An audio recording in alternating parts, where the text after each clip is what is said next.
vivre en paix dans cette vie tout en étant en inimitié avec celui qui se lèvera un jour comme le juste juge de tous les hommes et qui a déclaré qu'il ne déclarerait pas les coupables innocents, car par sa mort, Christ a payé la dette impayable que nous devions envers Dieu. Il a détruit le mur qui nous sépare éternellement de Dieu. Par sa mort, le Christ nous amène en présence de Dieu et, par la foi, a fait de nous des enfants de Dieu. Le Christ modifie radicalement le statut du pécheur coupable devant Dieu. En mourant et en subissant le châtiment à ma place, je suis désormais dans une nouvelle relation avec Dieu. Je ne suis plus son ennemi, maintenant je suis son fils. Je ne suis plus seul, il est avec moi comme un père aimant. Dieu a enlevé le cœur dur et obstiné qui nous gouvernait et nous a maintenant donné un nouveau cœur qui est prêt à le chercher, à l'adorer corps et âme, qui cherche à le connaître pour lui obéir. Ma destinée finale a également été modifiée, il n'y a plus de condamnation pour ceux qui ont en eux la vie du Christ. Le croyant repentant sait qu'un jour il sera avec le Seigneur pour toujours, à jamais,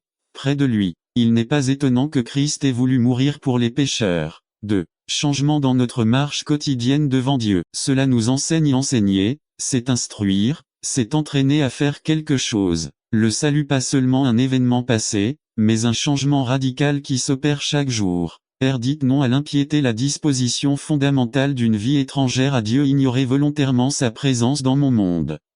C'est un manque de peur, de respect pour lui. C'est un abandon fondamental de lui, de ses désirs, de ses commandements, de sa vérité de. Nous ne nous soucions pas de sa gloire, de sa sainteté, de son plan C'est une habitude, une disposition naturelle. Nous sommes nés avec cette tendance au désir pécheur, ce que Dieu m'interdit d'avoir et les désirs qui me contrôlent.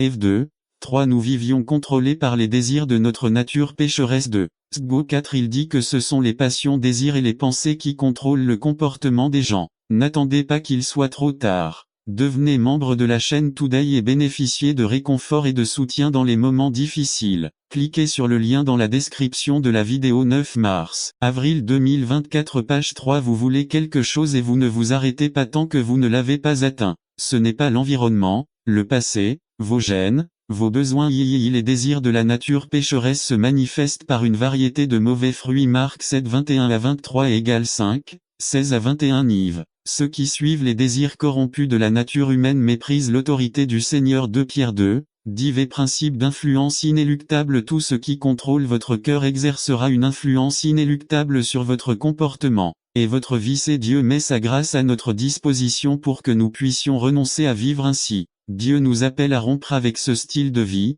parce qu'il a brisé le pouvoir du péché dans nos vies. Dire oui.